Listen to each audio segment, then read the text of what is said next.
Queridas irmãs, queridos irmãos, que Deus nos abençoe e Jesus em nossa consciência seja a nossa paz. Nos evangelhos sinóticos, quais sejam os de Mateus, Marcos e Lucas, nós encontramos um diálogo de Jesus que ilustra adequadamente a sua dimensão de educador por excelência. Nós abordaremos introdutoriamente essa conversa considerando o capítulo 19 do Evangelho de Mateus. O evangelista Mateus diz que um jovem rico se aproxima de Jesus e lhe faz uma pergunta. Para muitos estudiosos dos textos sagrados, perguntas semelhantes à que o jovem rico fez são as de nível filosófico mais alto. Quando nós observamos a indagação que ele produz, entendemos o porquê dessa visão dos estudiosos. Porque o rapaz rico lhe pergunta o seguinte: Mestre, que bem devo eu fazer para alcançar a vida eterna? Jesus redargue-lhe: Por que me chamas bom? Bom só um é: Deus. Cumpra as leis. E o rapaz retruca: Quais leis? Não matarás, não adulterarás, não furtarás, não darás falso testemunho, ama teu pai e a tua mãe, e ama o teu próximo como a ti mesmo. Mas eu guardo esses mandamentos desde que cheguei à minha mocidade, observa o rapaz. Jesus então lhe diz: Se guardas esses mandamentos, fazes muito bem. Mas se queres mesmo ser perfeito, volta, venda tudo quanto tens, dá-o aos pobres e terás um tesouro no céu. Depois, vem e segue-me. E o rapaz é tomado de grande tristeza, porque era dono de muitas posses. Ele então sai e Jesus tem ensejo, em seguida, de contar aos seus discípulos a parábola do rico e do camelo. Esse diálogo comumente é utilizado para estudar a incompatibilidade que existe entre os interesses espirituais ou espiritualistas e os de ordem materialista, ou a incompatibilidade que há entre o apego às riquezas e os propósitos da vida superior. O próprio Allan Kardec o utiliza no capítulo 16 de O Evangelho segundo o Espiritismo, Não podeis servir a Deus e a Mamon, no item Salvação dos Ricos. Lá nós encontraremos esse excerto e comentários de Kardec voltados a essa linha de observação. Há uma outra, porém, que antecede qualquer espécie de desdobramento ou de abordagem didática sobre o tema, que é uma abordagem sobre o que Jesus faz. Permitir que o rapaz, acessando a consciência profunda de espírito, utilize-a em favor do seu progresso espiritual. Para podermos abordar isso um pouco mais profundamente, nós abordaremos algumas questões de ordem filosófica, tentando compreender o problema do rapaz rico. Numa segunda fase, abordaremos esses mesmos conceitos à luz do pensamento espírita e tentaremos, por fim, na conclusão, verificar a importância prática de nós nos educarmos a partir da visão do espírito imortal e não da mera personalidade. Consideremos, para averiguarmos elementos da filosofia ocidental, alguns que estão nos registros da antiguidade helenística ou dos gregos. Quando nós verificamos algumas abordagens sobre ética e moral na Grécia Antiga, e em particular verificamos filósofos como Sócrates e Aristóteles, temos a oportunidade de compreender a forma como nós pensamos ainda na atualidade essas questões de ordem ética e de ordem moral. Quando Sócrates estava cerca de 400 anos antes de Cristo, ele que nasceu em 480 e foi até 399 antes de Cristo, entre os atenienses, por meio do seu trabalho, dos seus diálogos e do seu método, que ele denominou maiêutica ou parturição da ideia, teve a oportunidade de desafiar os limites da tradição na sua capacidade de legar aos indivíduos a educação moral.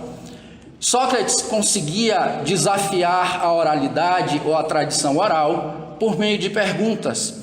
Os indivíduos lhe apresentavam problemas e ele devolvia àquelas questões outras tantas interrogações que promoviam um mergulho na intimidade do próprio indivíduo, fazendo-o perceber o seu nível de conhecimento ou de ignorância sobre um determinado ponto. E, em particular, ele fazia isso várias vezes sobre questões morais, sobre questões da ordem política, sobre as relações interpessoais e as tomadas de decisão que os indivíduos deveriam fazer, etc. E em muitos momentos, nesses diálogos, os indivíduos eram surpreendidos por uma ignorância que não notavam anteriormente. Muitos deles, por exemplo, ao serem perguntados sobre virtudes, vícios, etc., não tinham a capacidade de responder com conceitos, respondiam com analogias, com exemplos, que possuíam uma validade restrita ao tempo histórico, a elementos de cultura, etc. Inclusive, há um elemento linguístico importante para verificarmos antes, ou etimológico. Quando nós observamos a raiz das palavras moral e ética, verificamos que ela está também entre os gregos nas palavras ethos, com grafias um pouco diferentes. Havia duas palavras de grafia muito similar, porém, um ethos era grafado com uma letra grega chamada epsilon, que tem uma pronúncia mais breve, segundo os especialistas, e a outra com a letra eta, que tem uma pronúncia mais longa. O que importa é que o primeiro sentido tinha a ver com tradição e costume. Os elementos, portanto, que fazem parte da transmissão dos conhecimentos e da ordem moral aos indivíduos conforme essa estrutura que está fora do sujeito. A outra tinha um sentido de índole natural e tendências. Do primeiro surgiu o latim mores e de mores moral. Do segundo, ética. O problema de nós entendermos isto é que muitas vezes existe um conflito entre a ordem estabelecida moral no meio e as tendências internas de um sujeito. Isso nós examinaremos um pouco mais à frente, porque esse conflito é muito importante e Jesus lida com ele no momento em que conversa com o rapaz rico. Portanto, quando Sócrates perguntava para alguém, por exemplo, o que era coragem, era comum que o indivíduo respondesse com um exemplo, como a postura de um determinado guerreiro numa batalha. Mas aqueles exemplos, como dissemos, tinham uma validade curta. Em outros contextos culturais, talvez eles não fossem considerados atos morais, éticos.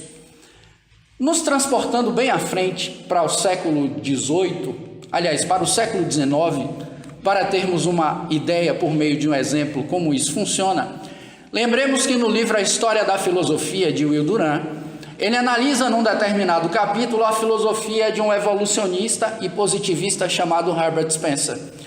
E Spencer tinha uma concepção de ética voltada à identidade do indivíduo pela natureza. Quanto mais perto o indivíduo estivesse da natureza, mais as suas ações seriam consideradas éticas, morais, ou validadas por uma boa ética, uma boa moral. Mas ele entendia isso também reproduzindo aspectos da competição que estava na teoria da evolução das espécies de Darwin, ou seja, a disputa entre os indivíduos chancelava eticamente, por exemplo, que o indivíduo mais forte sobrepujasse o mais fraco. Nessa visão de Spencer, ele então dirá que o indivíduo, como dissemos, está tanto mais eticamente se comportando quanto mais próximo da natureza ele está. E ele recebe uma crítica de Will Durant dizendo que não é a natureza vermelha nos dentes e nas garras a maior ou a melhor indicadora da conduta moral. Mas o exemplo que aparece neste capítulo é um relato do século XVIII de um navegador que salva uma mulher habitante das Ilhas Fiji. Porque nas Ilhas Fiji, naquela época, quando o marido, ainda muito jovem, morria, fazia parte da tradição a mulher se entregar para morrer também. Isso acontece com uma mulher e ela sente medo da morte e pede a esse navegador europeu que a salve. Ele a coloca no barco, eles saem e quando estão próximos ao alto mar, ela sente um arrependimento profundo por estar traindo a tradição do seu povo.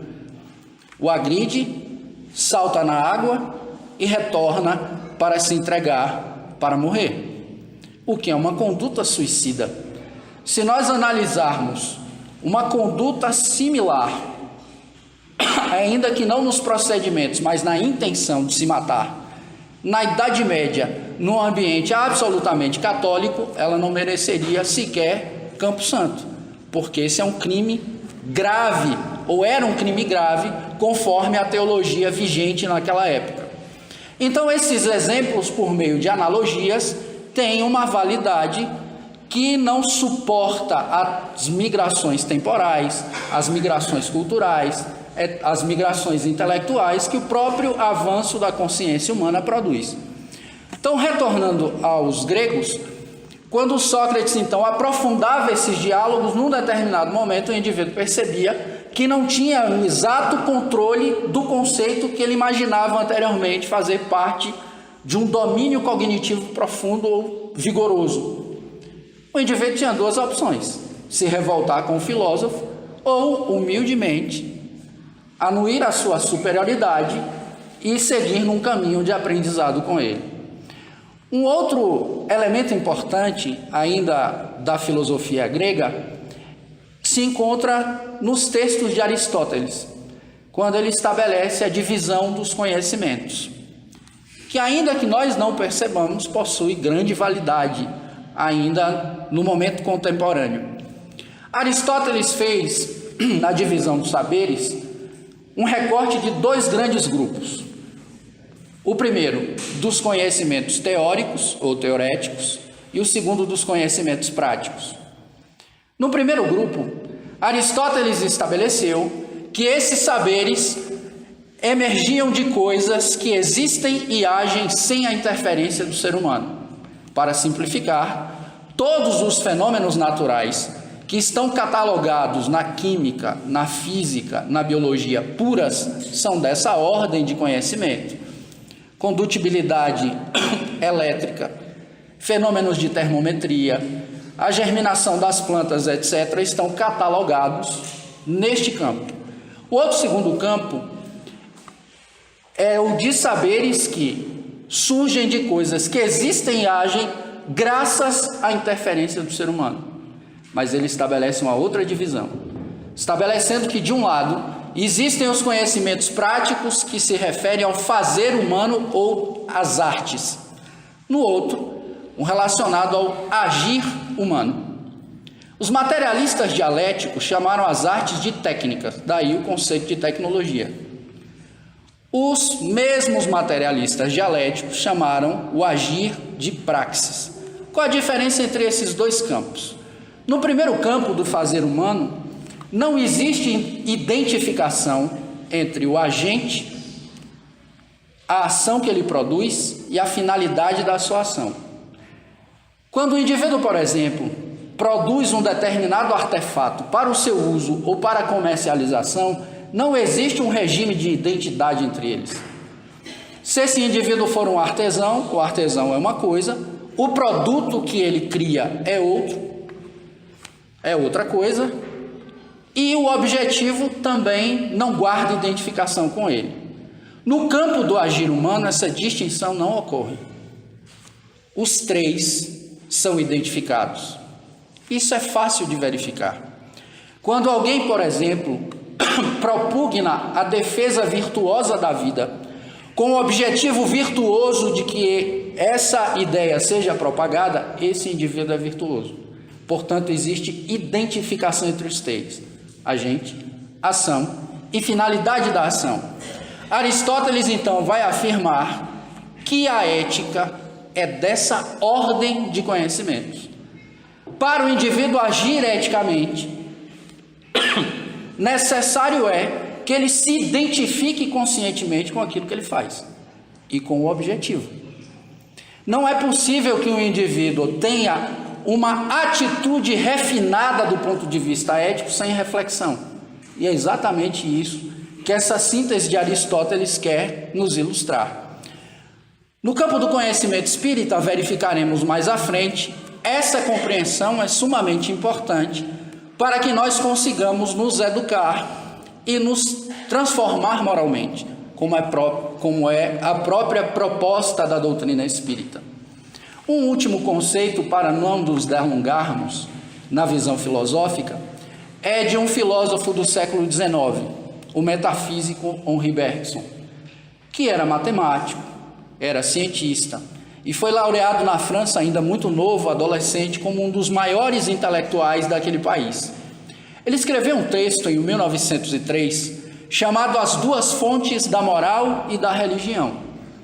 E no texto As Duas Fontes da Moral e da Religião, Henri Bergson escreveu algumas coisas importantes. Dentre elas, dois conceitos valiosos para a análise que estamos intentando nesta noite: os conceitos de moral fechada e de moral aberta. A moral fechada, segundo Henri Bergson, é a moral que está estabelecida por meio de uma harmonia entre a tradição, o costume, as normas estabelecidas culturalmente e as tendências dos indivíduos. É um ambiente de estabilidade, o que não significa que seja necessariamente um bom ambiente, porque vários indivíduos nascem nessas condições, já recebendo princípios aos quais eles não chegam a aderir intelectual e moralmente. Eles simplesmente replicam porque é norma da sociedade que aquelas coisas sejam feitas assim. Vou dar um exemplo trivial.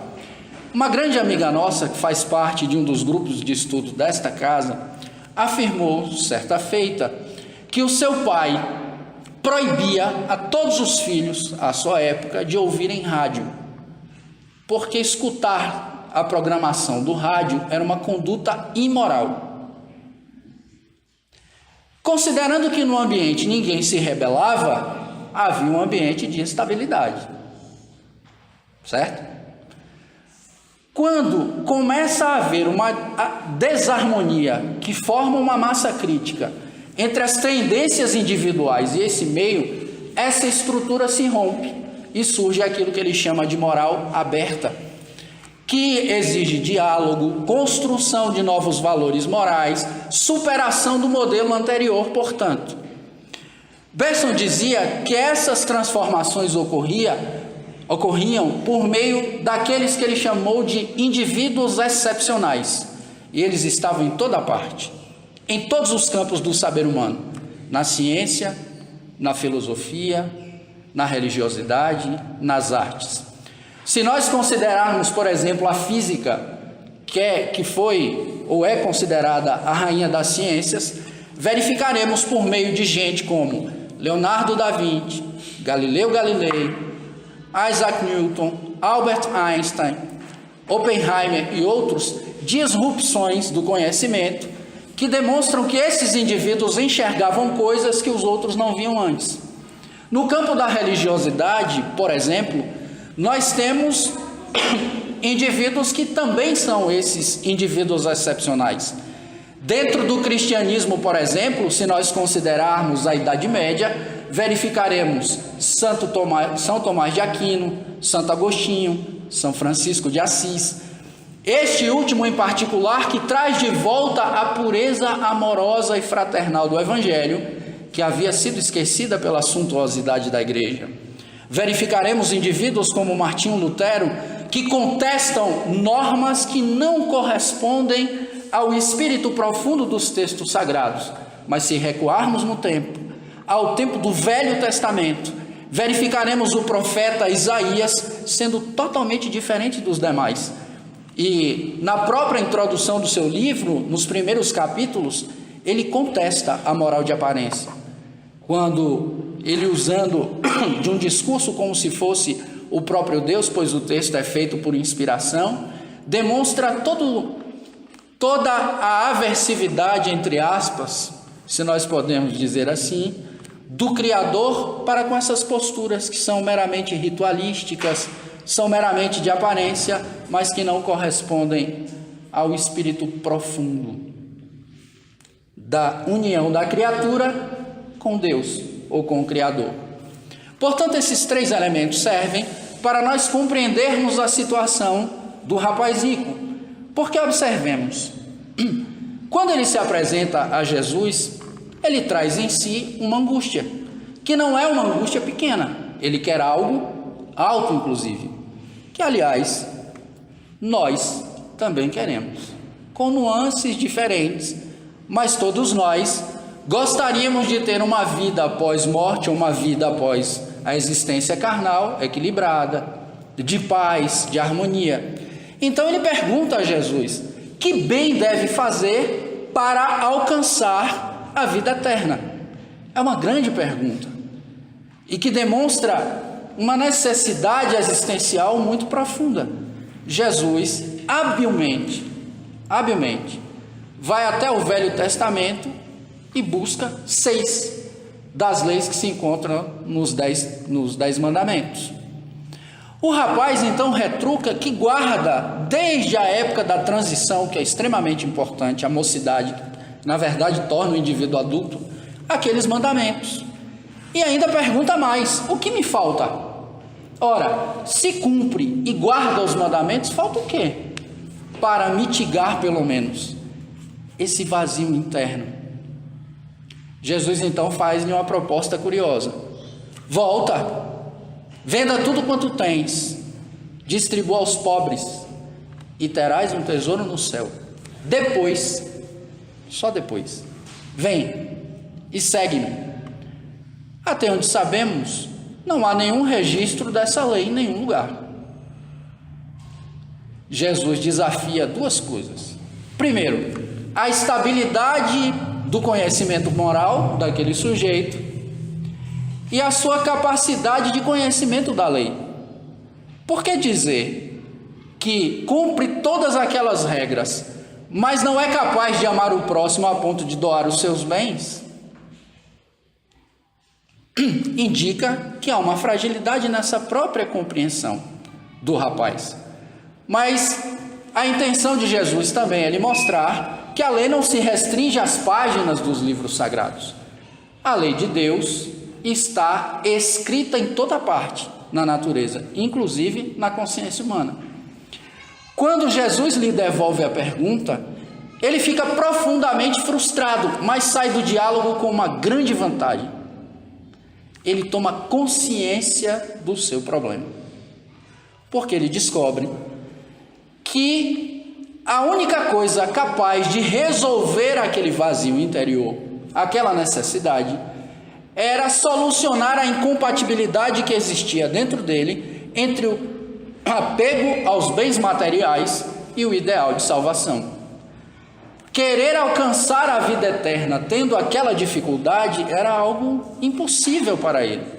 E notemos, Jesus não apresenta uma regra geral, um desafio geral, apresenta para aquele sujeito. Porque Zaqueu, por exemplo, foi aconselhado por Jesus a doar metade dos seus bens. O rapaz rico, ele mandou doar tudo. Tamanho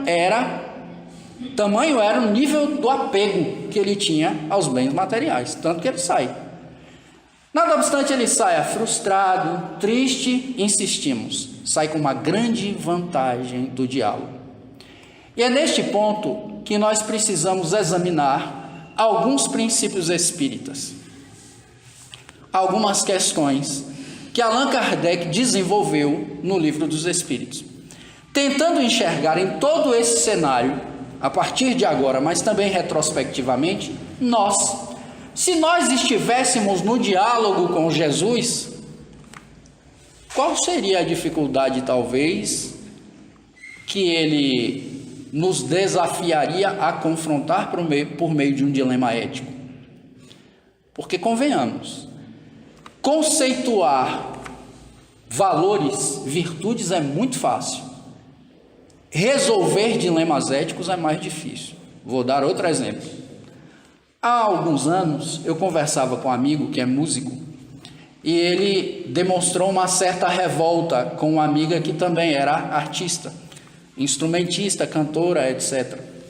Porque ela se sujeitava, na visão dele, a cantar músicas comerciais de baixo nível. E aquilo era um absurdo, um desrespeito à estética e etc. Ele ficou alguns minutos fazendo algumas considerações um pouco agressivas sobre ela e eu ouvi pacientemente. Quando ele descansou um pouco da reclamação, eu lhe perguntei por que aquilo o incomodava tanto. Ele, mais uma vez, retomou a mesma linha de raciocínio, fez mais algumas críticas, e depois eu lhe propus o seguinte dilema. Você é uma pessoa que considera a democracia, a liberdade, valores importantes? Sim, considero. Então pense comigo. Digamos que você mora num país que está sob uma ditadura sangrenta. E existe, no meio do povo, um indivíduo, pelo carisma, pela capacidade intelectual, pelas condições morais, que representa todo o êmulo que aquela população pode ter para conseguir a sua liberdade. E todas as pessoas que são amigas da democracia e da liberdade, como você, tem nele a figura da esperança. Entendeu? Entendi. Você considera também a vida um elemento importante? Sim, considero. E a verdade? Também. Ok. Digamos que num determinado momento, sofrendo perseguição, ele foi se esconder na sua casa. Você o escondeu lá. A polícia secreta, que nesse país tinha, chega até a sua porta e pergunta: fulano de tal está em sua casa, escondido? Você defende a vida ou defende a verdade? E ele ficou me olhando, como vocês estão me olhando agora. Um tempo. Não tinha pensado nisso. Falei, pois pense. Porque quando o dilema moral é do outro, sentado na nossa comodidade, é muito fácil estabelecer se a conduta do indivíduo é virtuosa ou é viciosa. O problema não é nosso, a dor não é nossa, o desafio emocional não é o nosso. Ele é verdade. E não tocou mais no assunto. Quando nós observamos elementos do extenso diálogo de Kardec sintetizado nas 1019 perguntas ou 1018, depende do tradutor ou da edição, de O Livro dos Espíritos, encontraremos elementos muito importantes da filosofia espírita, não para a nossa erudição, não servem para isso, servem para a resolução de problemas práticos. Imaginar que o estudo da doutrina espírita ou de textos religiosos, filosóficos, científicos, deve ter por primeiro objetivo tornar o indivíduo ilustrado, é uma tolice intelectual muito grande e uma tolice moral também. Porque, em verdade, o conhecimento precisa ser convertido em favor do nosso bem-estar e do bem-estar dos outros. É para isso que ele serve. Quando Kardec, então, lega aquele conteúdo para nós, o seu interesse é o de que nós sejamos mais hábeis para resolver problemas, os conflitos existenciais. E uma primeira pergunta que nós precisamos consultar frequentemente é a de número 132 de O Livro dos Espíritos. Porque nela Allan Kardec pergunta: qual é o objetivo da encarnação? Por que o espírito se une à matéria?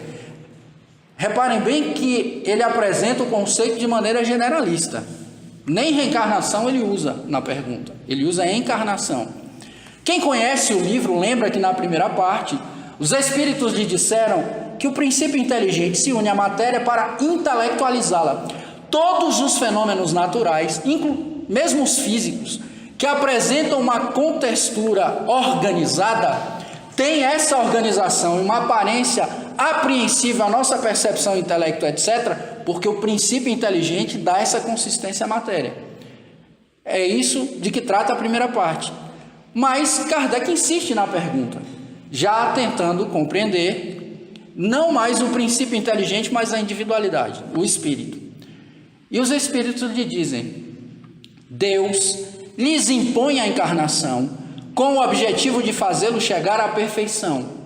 Para uns é missão, para outros expiação, ou contrário. Mas para atingir a perfeição, o espírito tem de suportar todas as vicissitudes da vida corpórea ou material. Mas cumpre ainda um outro objetivo a encarnação: a de fazer o espírito suportar o seu papel na obra geral da criação. Mas, meus amigos, a encarnação acontece onde? Não é aqui? Às vezes, quando nós fazemos o esforço do raciocínio, nós saímos do ambiente e esquecemos que todos esses desafios estão acontecendo neste exato momento, por meio de experiências familiares, experiências profissionais, relações interpessoais, nossas relações com os conhecimentos, em quaisquer ramos de expressão da vitalidade humana. Em todos esses campos, nós estamos passando por essa experiência. E ela serve para que nós cumpramos alguma espécie de desiderato ou missão, e que não precisa ser algo portentoso. Para ser missão, o indivíduo não precisa reformular a filosofia, por exemplo, ou uma área dela. Se o indivíduo tiver a missão de conduzir um espírito problemático, que será seu filho, ao equilíbrio, essa é uma missão de extrema importância para o equilíbrio geral, inclusive. Quando uma pessoa na sua profissão a adota como um sacerdócio, pensando no bem-estar dos demais, ele tem lucidez suficiente para compreender aquela experiência como uma missão. Mas as experiências também são expiatórias, ou seja, corretivas. O indivíduo cometeu equívocos anteriormente e ele passa por uma situação que é lida por ele como mais difícil, porque ele é resistente a aprender, e aquele desconforto não significa, ou não deve significar, que Deus resolveu punir o indivíduo porque ele não presta, porque Deus não pune, Deus educa. Agora, as formas de educar são várias. Nós escolhemos trajetos fáceis ou trajetos difíceis. E temos o malveso de responsabilizar os outros ainda. Quando a situação não é muito agradável para nós, nós costumamos projetar nos outros os nossos incômodos, as nossas inquietações. Mas tudo que nos acontece dentro do regime de livre-arbítrio e fatalidade, que é outra temática importante, acontece porque nós agimos, nós tomamos decisões e elas nos causam resultados. Agora, para aqueles que querem se harmonizar à vontade de Deus a partir da visão espírita, lembremos que no quesito 614, Kardec pergunta: o que é a lei natural? E os espíritos lhe dizem: a lei natural é a lei de Deus, única e verdadeira para a felicidade do homem. Indica-lhe o que deve fazer e o que deve deixar de fazer. Detalhe importante. E o homem só é infeliz quando dela se afasta. Agora, o indivíduo precisa conhecer a lei. Nós podemos dar um outro nome ou um codinome para essa lei divina natural? Vontade de Deus. A evolução, de maneira bem simples, é a adaptação da criatura à vontade do Criador. Simples. Adaptação às leis físicas e adaptação às leis morais. Porque no pensamento espírita, o progresso moral é um fenômeno da natureza, não é da cultura, não é do desenvolvimento externo, é uma força interna que leva o indivíduo a esse movimento. Qual a importância disso no campo das relações interpessoais?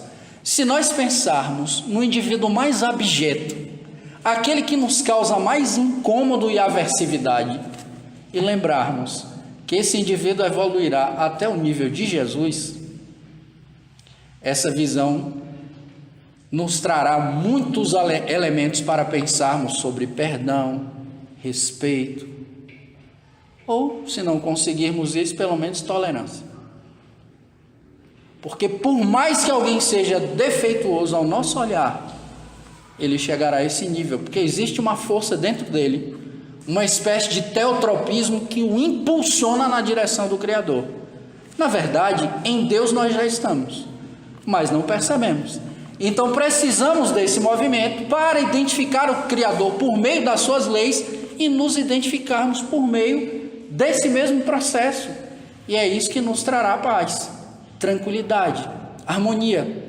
Portanto, todas as vezes que uma decisão se afasta da lei divina ou natural, o indivíduo é infeliz, consequentemente. Quando ela se aproxima, ele estará em harmonia com ela. Kardec pergunta no 615 se a lei é imutável. Os espíritos dizem que é eterna e imutável como o próprio Deus, por uma razão de lógica. Se ela é uma projeção do Criador, ela não pode fugir a esse regime de identificação. No quesito um pouco mais adiante, 617, Kardec pergunta se a lei abarca só fenômenos morais. Os espíritos dizem não. Sendo Deus o artífice de tudo, todos os fenômenos físicos e fenômenos morais estão dentro da lei. O sábio, e isso é um problema de tradução, porque no original francês o termo utilizado quer dizer homem de ciência, ou seja, numa linguagem atualizada, o cientista se ocupa dos fenômenos físicos e o homem de bem estuda e pratica os fenômenos da alma, os fenômenos morais. Mas nenhum cientista está impedido de, na própria realização do seu trabalho, agir como homem de bem. Aliás, muitas vezes será obrigado a isso. Porque nem tudo que nós podemos fazer, nós devemos. Há momentos em que o indivíduo tem todas as condições de fazer, mas ele precisa ponderar se aquele é o momento. Um grande exemplo disso na história é dado pelo cientista Robert Oppenheimer, dos Estados Unidos, que participou do projeto Manhattan, que criou a bomba atômica, que dizimou as populações de Hiroshima e Nagasaki. Anos mais tarde ele disse: nós ficamos tão impressionados com a fissão nuclear, tão encantados pelo que havíamos descoberto, que só nos damos conta da gravidade da descoberta depois que a população daquelas duas cidades desapareceram. Antes disso, eles não tinham observado. Kardec obterá no quesito 619 a resposta de que a lei é acessível a todos os indivíduos, que os homens de bem, aqueles que pesquisam a lei, são os que melhor a compreendem. E pesquisa, lembremos, envolve, em linhas gerais, procedimentos teóricos e procedimentos práticos. Mas se a lei envolve fenômenos morais, esse aspecto da pesquisa vale para as virtudes. Qual é a pessoa que vai conseguir compreender plenamente a fraternidade só lendo sobre ela? Fraternidade exige de nós uma postura fraterna. Para um indivíduo extremamente egoísta, isso vai ser muito difícil. E eu vejo, inclusive, amigos espíritas, de boa vontade, mas ingenuamente, criticando as posturas alheias. Mas como o fulano é espírita e é um sujeito tão egoísta? Ou como o indivíduo é espírita e tem medo da morte? Você feriu um princípio espírita. O do próprio espírito. O que espírito é? Não é um ser reencarnante que parte da simplicidade da ignorância para o máximo de complexidade afetiva, moral, intelectual? Quem garante que essa é a terceira ou 10ª experiência do indivíduo aprendendo esses conteúdos? Talvez seja a primeira. A sorte nossa é que Jesus não tem essa impaciência pedagógica, ele é bem generoso. Oferece os seus ensinamentos para qualquer um, e sobretudo para os que precisam mais. Eu vim para os doentes de Jesus, não para os sãos. Mas o pior doente é aquele que imagina que já está sadio.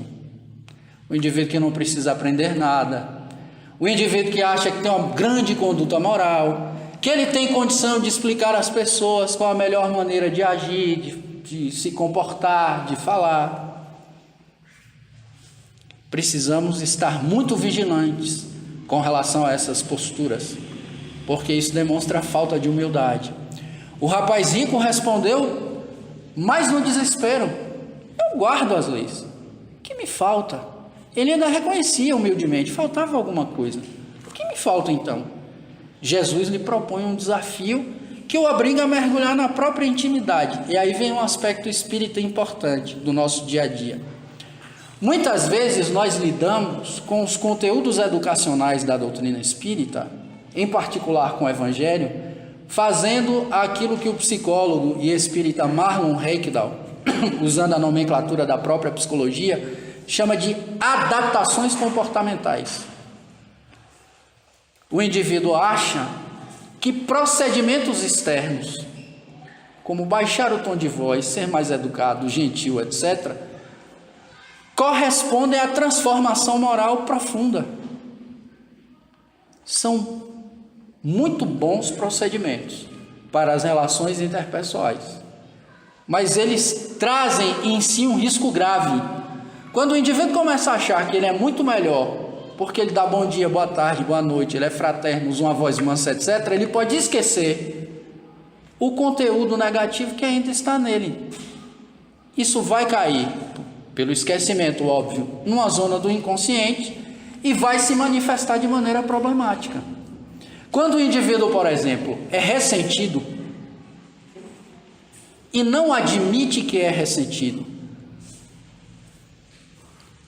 pode ser que no processo de tentar ser uma pessoa perdoadora, ele fracasse.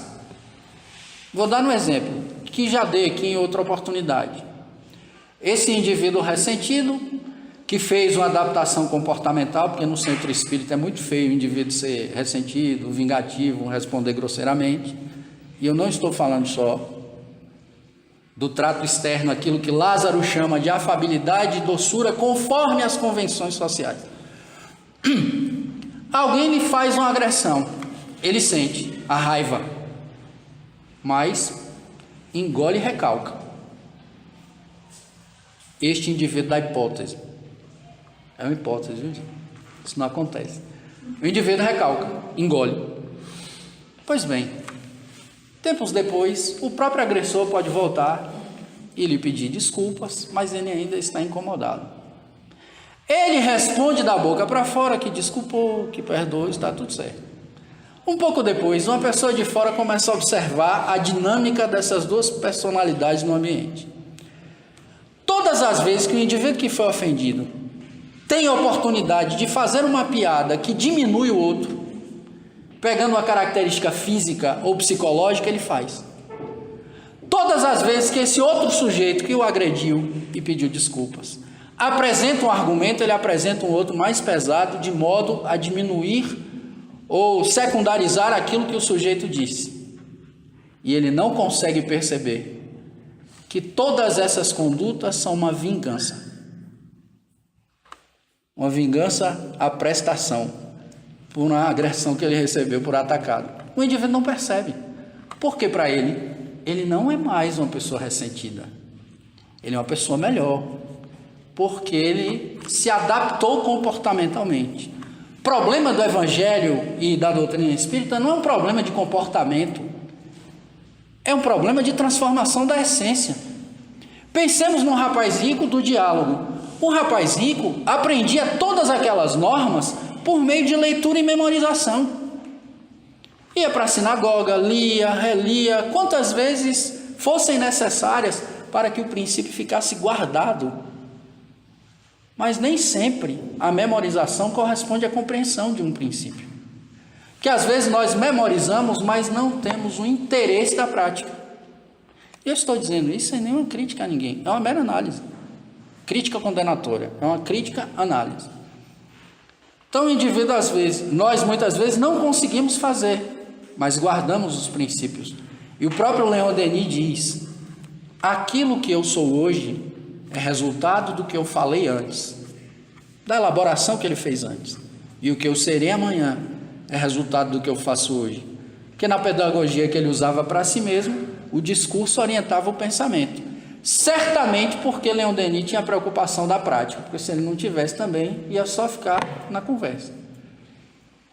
Ora, isto significa que nos momentos de exame de consciência, como por exemplo, na desencarnação, quando o indivíduo reúne todas as suas experiências e as sintetiza em aprendizado, a consciência não vai perguntar para o sujeito o seguinte: fulano, quantos capítulos da Bíblia e versículos de memória você sabe? Quantas perguntas de O Livro dos Espíritos você sabe de cabeça? Quantas de O Livro dos Médiuns? Quantos trechos do Mahabharata ou do Bhagavad Gita? Não vai perguntar isso, não. Nós vamos perguntar para nós mesmos, porque a lei de Deus está na nossa consciência, conforme o quesito 621 de O Livro dos Espíritos. Quanto do que nós sabemos é o que nós somos, não é só o que nós fazemos, relembrando Aristóteles. Quanto do que nós sabemos é o que nós somos, que às vezes o que sabemos, o que fazemos ainda não corresponde ao que nós somos. Concorda? Às vezes o indivíduo faz um esforço que ainda não corresponde à sua identidade, mas ele está transitando. Quando nós vemos uma figura como Jesus, por exemplo, tudo o que ele faz, pensa e produz é o que ele é. Porque ele está num patamar da evolução de plena harmonia com o Criador. Ele conhece as leis. Dou um exemplo. Quando Jesus ia curar, não curava todo mundo, não. Ele sabia quem ele podia e quem ele não podia. Quem tinha mérito e quem não tinha. O próprio rapaz rico foi identificado por Jesus antes. Ou de onde Jesus tirou que aquele era um desafio moral importante? Porque o rapaz não lhe falou nada sobre a sua riqueza, etc. Claro, os trajes podem ter dito isso. Mas nem toda pessoa que tem posses é uma pessoa que tem problema com isso. De onde ele tirou isso? Da identidade da alma. A assinatura vibratória que nós temos e os espíritos superiores percebem. Nós perdemos com o ruído das relações interpessoais, com os ruídos do preconceito, do personalismo, do egoísmo, etc., a capacidade de sentir os outros. Antes de abordar, sentir. Olhar silenciosamente, inclusive porque é estranho. Se a gente começar a olhar para alguém silenciosamente, a pessoa começa a se sentir desconfortável. Mas nós não nos sentimos uns aos outros. Ou quando conversamos, não olhamos uns para os outros. Há pessoas, façam um teste, eu faço isso constantemente, que quando nós olhamos para os seus olhos, elas rapidamente desviam o olhar. Porque nós temos medo de sermos desnudados. Mas eu imagino que um olhar acolhedor como o de Jesus causava esse constrangimento, é verdade, mas causava uma sensação de paz depois. Mesmo que a pessoa saísse assim incomodada, igual o rapazinho. Porque é um olhar de alguém que quer o bem do outro. Qual o verdadeiro sentido da palavra caridade, conforme a entendia Jesus? Questiona Kardec na pergunta 886 de O Livro dos Espíritos. Benevolência para com todos, indulgência para as imperfeições dos outros, perdão das ofensas. Será Jesus. Qual seria o caráter do homem que praticasse a justiça em toda a sua pureza? Pergunta Kardec. Questão 679. a do verdadeiro justo, a exemplo de Jesus, porque praticaria também o amor do próximo e a caridade, sem os quais não pode haver verdadeira justiça. A justiça conforme o Evangelho inclui o amor ao próximo e a caridade. E as nossas formas de fazer justiça, no senso comum humano, ainda refletem vingança, que é um conceito totalmente diferente do conceito de justiça. Por fim, pergunta Kardec, quesito 629, que definição se pode dar da moral? A moral é a regra do bem proceder. Consiste na observância da lei de Deus, em distinguir o bem do mal, diz ele. O homem procede bem quando tudo faz para o bem de todos. Agora pensemos em tomar decisões que envolvem a vida dos demais. Quando essas decisões são egoístas, vaidosas, orgulhosas, imediatistas e não têm o espírito a inspirá-las. É muito grave. Isso é uma boa medida do nosso lugar evolutivo, as decisões que nós tomamos. Mas o parâmetro mais fácil de identificarmos está registrado pelos grandes vates da humanidade, em particular no Evangelho. Observemos Jesus na delicadeza das suas ações e no seu discurso moral. Irretocável. Não é possível flagrar no Evangelho Jesus com uma postura diferente daquilo que ele pregasse. Estava em harmonia com tudo que sabia. Mas nem por isso, Jesus, aliás, por essa mesma razão, Jesus não tinha qualquer espécie de empáfia, arrogância, superioridade orgulhosa. Joana de Ângeles tem um texto no livro Entrega-te a Deus, Os Tormentos do Egoísmo, salvo engano da minha memória, em que ela diz sobre Jesus: mesmo tendo todo o conhecimento cósmico, o arranjo do período não é bem esse, mas a ideia é, ele não se furtou a exercer o trabalho humilde na carpintaria de seu pai. E eu sempre fico imaginando o olhar de Jesus, com a consciência fincada na eternidade, olhando para aquelas pessoas com ideias perniciosas, violentas, vaidosas, e ele conseguia acolher todos eles, porque ele sabia dessa transitoriedade. Aquilo era uma migração. Nós estamos em pleno tropismo espiritual, minhas amigas e meus amigos. Por mais que o ambiente pareça caótico, tenhamos um pouco de tranquilidade. Se tiver muita também é bom. Mas tenhamos tranquilidade, porque nada acontece fora dos olhares, ou do olhar vigilante do Criador. Uma oração irlandesa diz que tudo acontece na palma da mão de Deus.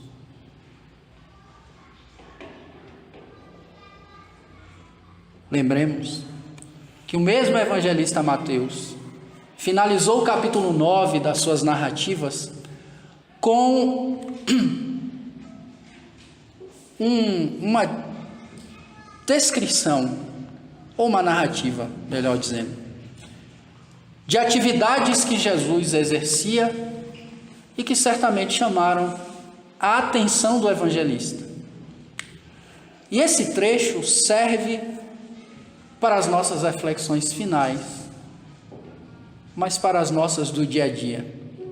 Porque o evangelista Mateus diz: caminhava Jesus por inúmeros lugarejos e cidades, pregando o evangelho do reino, ensinando nas sinagogas e curando toda sorte de doenças e enfermidades. E vendo ele as multidões, compadeceu-se delas, porque estavam exaustas e confusas como ovelhas que não têm pastor. E olhando para os seus discípulos, Disse-lhes: a seara é grande, mas os trabalhadores são poucos. Oremos para o dono da seara, para que ele mande mais trabalhadores para a seara. Se o dono da seara é Deus, qual é o lugar do universo ou fora dele que não é a seara? A seara não é a igreja, não é o centro espírita, não é a família, não é a profissão, é tudo isso e muito mais. Em qualquer lugar em que o indivíduo estiver lúcido para isso, lá ele será um trabalhador da seara. Para alcançarmos este supremo favor de Deus, roguemos a Jesus, o educador manso e humilde de coração, para que nós possamos ser, precariamente hoje, um pouco melhores amanhã e excelentes mais à frente, respostas dessa prece dele ao próprio Deus. Muita paz.